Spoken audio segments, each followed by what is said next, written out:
Hello students, welcome back. Welcome to the part 1 of chapter 4 chemical bonding and molecular structure. तो पिछले part में हमने आपको classification of element and their trends and periodicity बताया था कि जो प्रॉपर्टीज होती हैं उनका पीरियोडिक टेबल के अंदर क्या ट्रेंड होता है। ये सारी चीजें करने के बाद हम अब नए चैप्टर के ऊपर हैं, that is chapter 4 chemical bonding. ठीक है, तो अभी आपके पास at present you have 118 elements. ठीक है, उन एलिमेंट्स में से कुछ एलिमेंट के एटम ऐसे हैं जो इंडिपेंडेंटली एग्जिस्ट कर सकते हैं।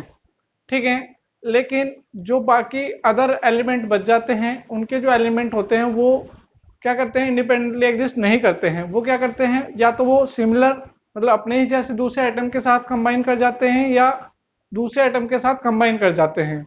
लेकिन अब ये बात यहाँ पर समझने की है कि भाई ये एटम आपस में कंबाइन क्यों कर रहे हैं। ठीक है, वैसे तो एलिमेंट अपने आप में एक स्टेबल है, लेकिन फिर भी वो क्यों कंबाइन कर रहे हैं, ये यहाँ पर एक बड़ा सवाल उठता है। ठीक है, तो आपको पता है कि भाई जो नोबल गैसेस होते हैं, नोबल गैसेस जो होती हैं, इन एलिमेंट्स के जो एटम्स होते हैं वो क्या करते हैं, फ्री एग्जिस्ट कर सकते हैं। ठीक है, जैसे हीलियम हो गया, नियोन हो गया, आर्गन हो गया, क्रिप्टन हो गया, जेनोन हो गया, रेडोन हो गया। ठीक है, ये क्या कर सकते हैं, ये फ्रीली एग्जिस्ट कर सकते हैं। But there are other atoms like hydrogen, oxygen, nitrogen, sodium. ठीक है, they can not exist independently.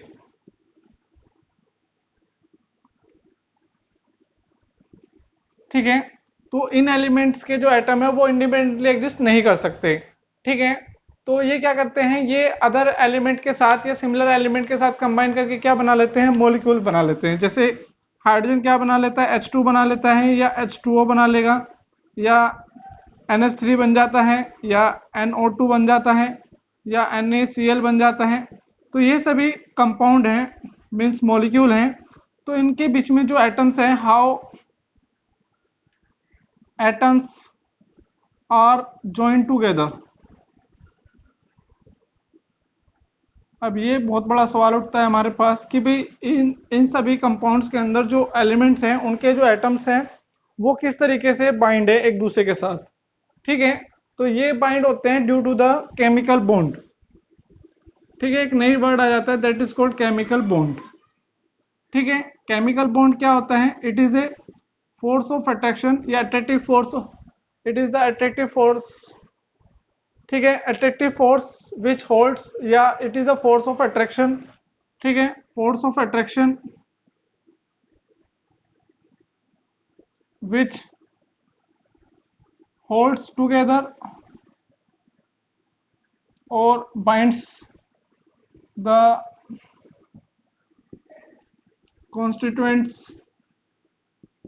constituent atoms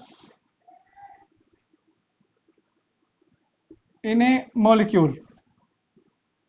ठीक है, क्या होता है केमिकल बॉन्ड, वो फोर्स ऑफ अट्रैक्शन होता है जो दो या दो से ज्यादा या कॉन्स्टिट्यूएंट एटम्स को क्या करता है, किसी भी मॉलिक्यूल्स में एक साथ बाइंड करके रखता है। ठीक है, जैसे H2O के अंदर हाइड्रोजन और ये है, हाइड्रोजन के एटम एक साथ क्या है, बाइंड है। ये किसकी वजह से, केमिकल बॉन्ड की वजह से।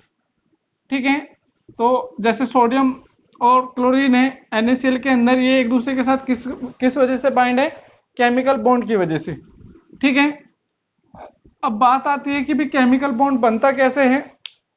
क्या सभी एलिमेंट एक ही तरीके से केमिकल बॉन्ड बनाते हैं, या अलग अलग एलिमेंट के साथ बॉन्ड बनाते हैं। कुछ एलिमेंट सभी एलिमेंट के साथ बॉन्ड बना लेते हैं, कुछ एलिमेंट सिर्फ सेलेक्टेड एलिमेंट्स के एटम के साथ क्या करते हैं, बॉन्डिंग करते हैं। तो ऐसा क्यों है, ये सारी चीजों को बताने के लिए हमारे पास बॉन्डिंग की क्या आती है, बहुत सारी क्या आती हैं, बहुत सारी थ्योरीज आती हैं। लेकिन इससे पहले हम बात करेंगे कि भाई यहाँ पर बॉन्डिंग क्यों हुई, मतलब इन्होंने बॉन्डिंग क्यों नहीं की, और इन वाले एलिमेंट्स के एटम जो हैं उन्होंने बॉन्डिंग क्यों की। ठीक है, ये वाले एलिमेंट बॉन्डिंग नहीं कर रहे हैं, ये वाले एलिमेंट बॉन्ड कर रहे हैं। तो यहाँ पर हम गौर करते हैं इनके इलेक्ट्रॉनिक कन्फर्मेशन पर। तो यहाँ पर आपको पता है ये होता है 2s2, ये होता है 1s2 2s2 2p6, ये 3s2 3p6, ये 4s2 4p6, ये 5s2 5p6, ये 6s2 6p6। ठीक है, अब इससे आपको पता चल रहा है कि भाई इनकी जो आउटर मोस्ट सेल होती है, आउटर मोस्ट सेल जो है is completely filled. That's why they are existing in free form and they are not showing any reactivity. So on analyzing this, we came in conclusion that all the elements causes bonding, yeah, all the elements form bond, chemical bond, so that they can get stable electronic configuration or fully filled electronic configuration in their outermost cell. कि हर एक element क्या करता है, bonding जो होती है वो इसलिए होती है so that they can acquire noble gas configuration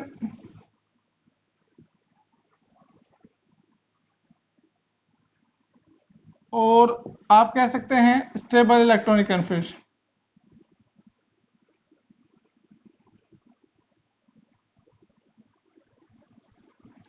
ठीक है, आए बात समझ में? तो अब आपको पता चल गया कि भाई केमिकल बॉन्ड क्या होता है। ये फोर्स ऑफ अट्रैक्शन होता है जो दोनों को बाइंड करके रखता है, और जो एलिमेंट बॉन्ड बनाते हैं वो इसलिए बनाते हैं ताकि वो नोबल गैस कन्फिग्रेशन या स्टेबल इलेक्ट्रॉनिक कन्फिग्रेशन को अटेन कर सके।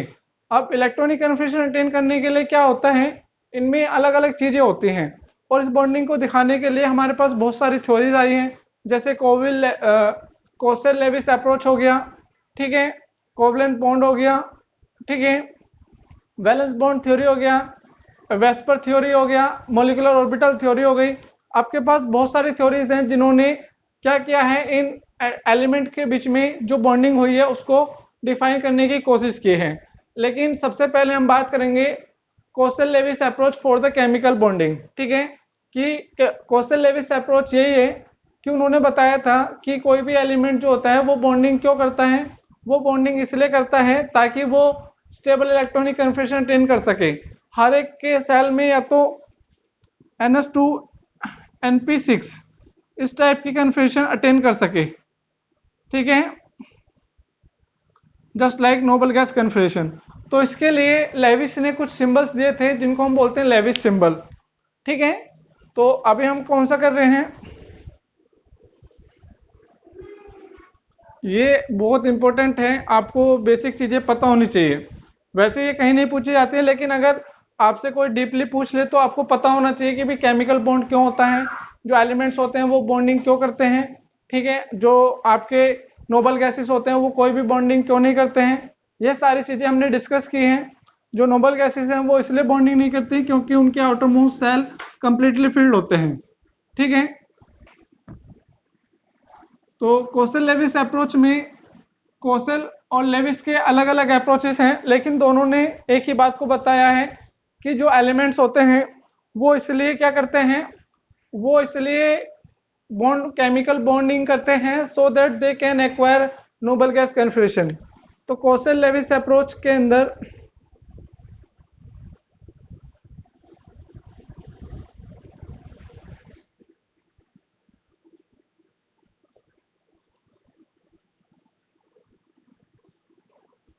ठीक है, Kossel Lewis approach for chemical bonding उन्होंने बताया था ऑल द एलिमेंट्स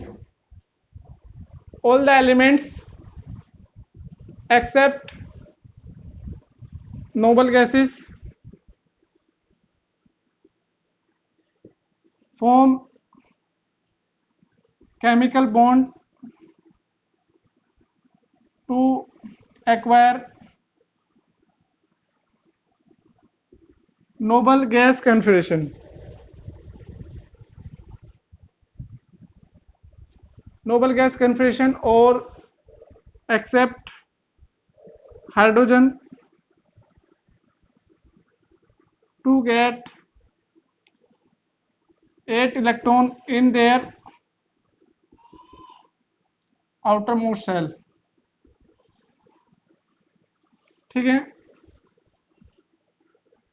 ठीक है, एक्सेप्ट आपके यहाँ पर बहुत सारे आ सकते हैं, जैसे लिथियम हो गया, हाइड्रोजन हो गया, बेरिलियम हो गया, ठीक है, और बोरोन हो गया। इनको छोड़कर सभी के आउटर मोस्ट सेल में 8 इलेक्ट्रॉन आने के लिए क्या करते हैं, वो केमिकल बॉन्डिंग करते हैं। लेकिन इस केमिकल बॉन्डिंग को दिखाने के लिए लेविस ने अलग तरीका अपनाया और कोसेल ने अलग तरीका अपनाया। तो पहले हम बात करते हैं लेविस की। तो लेविस ने कुछ सिंबल्स दिए थे जिनको हम बोलते हैं लेविस सिंबल। ठीक है, लेविस सिंबल क्या होते हैं भाई? लेविस सिंबल्स क्या होते हैं? व्हेनेवर, पहले तो आपको वैलेंस इलेक्ट्रॉन पता होना चाहिए कि भाई वैलेंस इलेक्ट्रॉन होते क्या हैं। वैलेंस इलेक्ट्रॉन होते हैं जो, वैलेंस इलेक्ट्रॉन पता लगाने के लिए, वैलेंस इलेक्ट्रॉन पता लगाने के लिए आपको क्या होना चाहिए? इलेक्ट्रॉनिक कन्फर्मेशन पता होनी चाहिए। इलेक्ट्रॉनिक कन्फर्मेशन अगर आपको पता है तो आप क्या कर सकते हैं, आप वैलेंस इलेक्ट्रॉन पता कर सकते हैं। जैसे आपको पता है कि भाई ग्रुप 17 है, ग्रुप 17 के हर एक एलिमेंट में आउटर मोस्ट सेल में कितने इलेक्ट्रॉन होते हैं? 7 होते हैं। ग्रुप 18 में 8 होते हैं, ग्रुप 16 में 6 होते हैं, ग्रुप 15 में 5 होते हैं, ग्रुप 14 में 4 होते हैं, ग्रुप 13 में 3 होते हैं, ग्रुप 1 में 1 होता है, ग्रुप 2 में 2 होता है। एस और पी ब्लॉक एलिमेंट्स की हम जनरली बात करेंगे।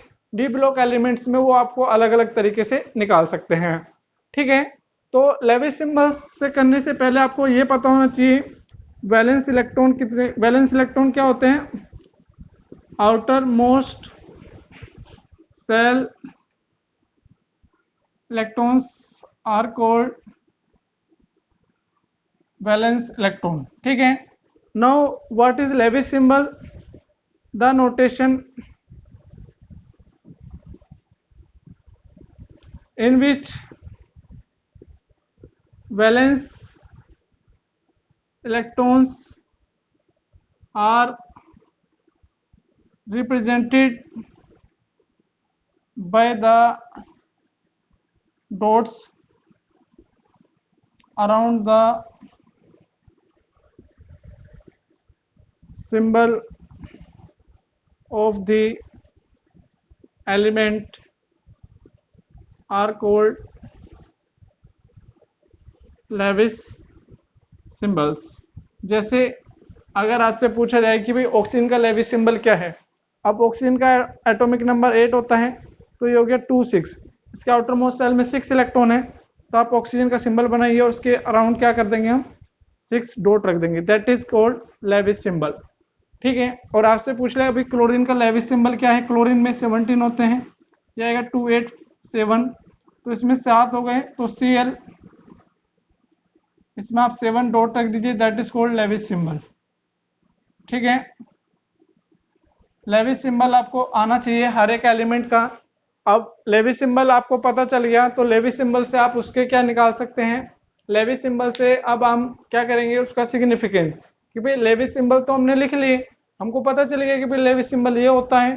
ठीक है, और कोसेल लेविस अप्रोच में लेविस सिंबल पढ़ा आपने, और ये पढ़ा कि भाई दोनों ने ये बताया था कि वो क्या कर सके, 8 इलेक्ट्रॉन एक्वायर कर सके। ठीक है, तो यहाँ पर हम बात करेंगे किसकी? Significance, significance of Lewis symbol. Lewis symbol का क्या सिग्निफिकेंस होता है? तो लेविस सिंबल के कुछ एक सिग्निफिकेंस है, आइए देखते हैं यहाँ पर। सिग्निफिकेंस ऑफ लेविस सिंबल, ये आपको पता होना चाहिए कि भाई क्या सिग्निफिकेंस हो सकते हैं। सिग्निफिकेंस का मतलब है कि इसके क्या क्या यूज हैं और क्यों हम इसको लिख रहे हैं। ठीक है, तो आइए देखते हैं लेविस सिंबल के क्या क्या यूज हैं और क्यों हम इनको लिख रहे हैं। ठीक है भाई, तो आइए देखते हैं significance of Lewis symbol. Lewis symbol के सिग्निफिकेंस क्या क्या हैं? एक तो it will tell about the valence electron. ठीक है, वैलेंस इलेक्ट्रॉन के बारे में बता देता है। दूसरा, it will tell about that how many electron it will lose, gain or share in order to acquire 8 electron in its outermost shell. Okay, I बात समझ में कि भाई एक तो ये आपको ये बता देगा कि भाई वैलेंस इलेक्ट्रॉन कितने हैं किसी भी एलिमेंट में। दूसरा आपको ये बता देता है कि भाई उसको कितने इलेक्ट्रॉन वो डोनेट करेगा और लूज करेगा। ठीक है, तो मोस्टली ये हमें क्या वैलेंसी के बारे में बताता है। ठीक है, जैसे आपके पास क्या है, सोडियम है। सोडियम में क्या होता है, 281 होता है। अगर ये अपना एक इलेक्ट्रॉन लूज कर दे यहां से, देन यू विल गेट, अगर एक इलेक्ट्रॉन यहां पर लूज कर दे तो it will become 28 means noble gas confirmation.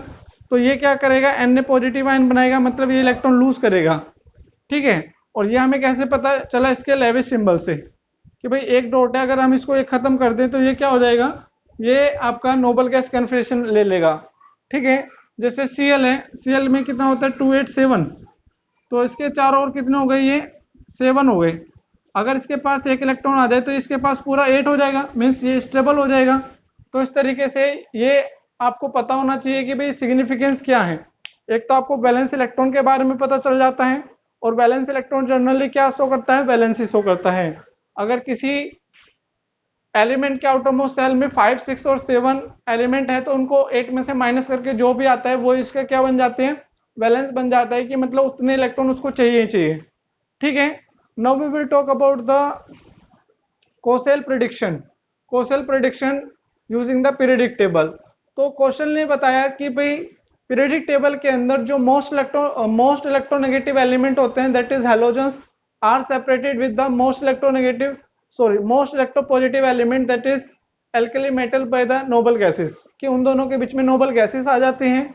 ठीक है, और जो इलेक्ट्रोपॉजिटिव एलिमेंट होते हैं वो हमेशा इलेक्ट्रॉन डोनेट करेंगे और वो क्या बनाएंगे, पॉजिटिवली चार्ज आयन बनाएंगे। और जो इलेक्ट्रोनेगेटिव एलिमेंट होते हैं वो हमेशा इलेक्ट्रॉन गेन करते हैं और क्या बनाते हैं, नेगेटिवली चार्ज आयन बनाते हैं। फिर एक कैटायन बन गया और एक एनायन बन गया, इनके ऊपर अपोजिट चार्ज होने की वजह से ये क्या करेंगे, एक दूसरे को अट्रैक्ट करेंगे और एक केमिकल बॉन्ड बना लेते हैं। That was the prediction of the Kossel. ठीक है, कोशेल की प्रिडिक्शन यही थी, उन्होंने यही बताया कि भाई मोस्ट, ये तो लेविस ने बता दिया लेविस सिंबल्स के बारे में। ठीक है, फिर जब हम क्या करते हैं, कोसेल के प्रिडिक्शन और लेविस के सिंबल को बनाते हैं तो हम एक रूल देते हैं, that is called octet rule. ठीक है, तो ये आपको पता होना चाहिए। तो आइए देखते हैं कोसेल ने क्या बताया था। ये कोसेल का अप्रोच है, इसको मैं अलग तरीके से आपको बताऊंगा। ठीक है, ऑक्टेट रूल और कोसेल लेविस के ऊपर ही आपके दो बॉन्ड आए थे, आयनिक बॉन्ड और कोवलेंट बॉन्ड। ठीक है, लेकिन उन बॉन्ड को डेवलप किसी और ने किया था using the Kossel and Lewis symbols. ठीक है, तो हम बात करेंगे कोसेल प्रिडिक्शन।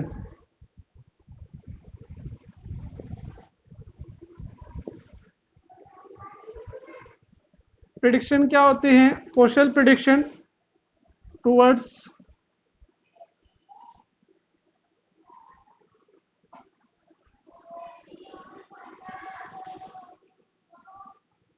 Chemical bonding. उन्होंने बताया था most electronegative element group, that is halogen. ठीक है, एंड मोस्ट इलेक्ट्रोपॉजिटिव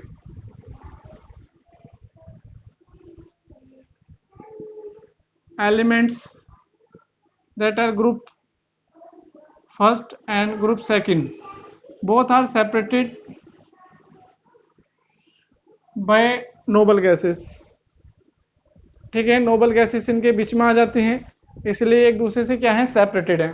ठीक है, आप देखेंगे पीरियडिक टेबल के अंदर फर्स्ट एंड सेकंड ग्रुप आपके इधर आते हैं, और यहाँ पर आपका आता है 17 ग्रुप, और यहाँ आता है 18 ग्रुप। तो यहाँ से अगर हम आगे की तरफ चले, ये इस तरीके से आता है, तो इन दोनों के बीच में ये 18 ग्रुप आ गया। ठीक है, 17 के बाद वापस से घूम के आएंगे तो यहाँ पर फर्स्ट और सेकंड, तो 17 के बाद 18 आया जो कि इन दोनों के बीच में आ गया। ठीक है, आप कहेंगे कि सर 18 तो इधर है, बीच में कैसे हुआ? बीच में ये ऐसे हुआ, जब आप 17 से 18 जाएंगे और 18 से वापस यहाँ पर आएंगे तो ये 18 ही तो बाद में हो गया, 17 18 और फिर 1 2 के पास आ जाते हैं हम। ठीक है, तो इसलिए ये जो 18 ग्रुप है या नोबल गैसेस है वो इन दोनों के बीच में आ जाते हैं। इन्होंने बताया कि halogens form anions by gaining 1 electron. ठीक है, and group 1 elements form cations by losing 1 electron. ठीक है, तो जैसे आपके पास क्या है, Cl है, Cl287 होता है, ये क्या करता है, एक इलेक्ट्रॉन गेन करेगा and it will become Cl negative 2888। तो इसके आउटरमोस्ट सेल में 8 इलेक्ट्रॉन, मीन्स ये नोबल गैस कन्फर्मेशन अटेन कर चुका है। और ये बोला गया है कि भाई हैलोजन और ग्रुप 1 ये इलेक्ट्रोपॉजिटिव एलिमेंट क्या करते हैं, इलेक्ट्रॉन लूज या गेन इसलिए करते हैं so that they can get noble gas confirmation. ठीक है, हर एक एलिमेंट जो इलेक्ट्रॉन गेन कर रहा है, लूज कर रहा है, शेयर कर रहा है, वो इसीलिए ही करता है so that they can acquire noble gas confirmation, जो कि कोसेल लेविस अप्रोच जो आपकी अप्रोच थी उसी का क्या है, वो एजप्शन है। ठीक है, और अब यहाँ पर Na है, Na में क्या होता है, 281 होता है, ये क्या करेगा, Na प्लस एक इलेक्ट्रॉन इसने डोनेट कर दिया, ये वाला इलेक्ट्रॉन, तो यहाँ पर क्या आ जाएगा 28, ये भी नोबल गैस कन्फर्मेशन आ गई। अब क्या करेंगे, ये और ये आपस में एक दूसरे को अट्रैक्ट करेंगे, Na positive plus Cl negative and they will form NaCl। ठीक है, अब NaCl किस वजह से अटैच्ड है, force of attraction, electrostatic force of attraction, electrostatic force of attraction because of oppositely charge ion, ये नेगेटिव है और ये पॉजिटिव है। ठीक है, तो इसको क्या बोलते हैं हम, आयनिक कंपाउंड बोलते हैं, और जो इलेक्ट्रोस्टैटिक फोर्स ऑफ अट्रैक्शन होता है that is called ionic bond. ठीक है, और जो इनके ऊपर चार्ज होता है दैट इज कॉल्ड इलेक्ट्रोवैलेंसी। ठीक है, लेकिन ये सिर्फ अप्रोच था। अगर आपसे बोला जाए कि भाई ये जो आपके अलग अलग एलिमेंट हैं ये अलग अलग आयन क्यों बना रहे हैं, तो ये इसलिए बना रहे हैं so that they can acquire noble gas confirmation. Noble gas confirmation का मतलब है कि अपने आउटर मोस्ट सेल में उसको कंप्लीट कर सकें, इसलिए ये क्या कर रहे हैं, इलेक्ट्रॉन लूज या गेन कर रहे हैं, और इसीलिए क्या करते हैं, बॉन्डिंग करते हैं। Now we will talk about the octet rule. What is octet rule? Octet rule क्या होता है, this rule the tendency of the element to attain to acquire 8 electron in outermost cell by losing gaining when it is bonded with the other element। ठीक है, जब कोई भी element क्या करता है, दूसरे एलिमेंट के साथ बॉन्ड करता है, तो वो क्या करेगा, वो अपने आउटर मोस्ट सेल में 8 इलेक्ट्रॉन कंप्लीट करेगा, चाहे उसको इलेक्ट्रॉन लूज करने पड़े, डोनेट करने पड़े, गेन करने पड़े या शेयर करने पड़े, that is called octet rule. ठीक है, whenever an element is bonded with the other element, the one element, each element will require to complete 8 electron in its outermost cell by losing, gaining और transferring, that is called octet rule। ठीक है, octet rule बहुत आसान है अगर आप इसको समझेंगे कि भाई ऑक्टेट रूल क्या कहता है। ऑक्टेट रूल ये कहता है कि भाई हर एक जो भी एलिमेंट आपस में बॉन्डिंग कर रहे हैं उन एलिमेंट्स को अपने आउटर मोस्ट सेल में 8 इलेक्ट्रॉन कंप्लीट करने हैं। अब वो 8 इलेक्ट्रॉन वो कैसे भी कर सकते हैं, और इस ऑक्टेट रूल के बेस पर हम दो तरीके के बॉन्ड पढ़ेंगे, एक पढ़ेंगे हम कोवलेंट बॉन्ड और एक पढ़ेंगे हम आयनिक बॉन्ड। ठीक है, तो ऑक्टेट रूल क्या कहता है भाई,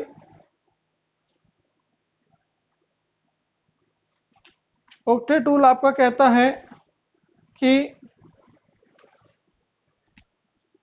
ऑक्टेट रूल ये आपको पता होना चाहिए और ये बहुत इंपॉर्टेंट है।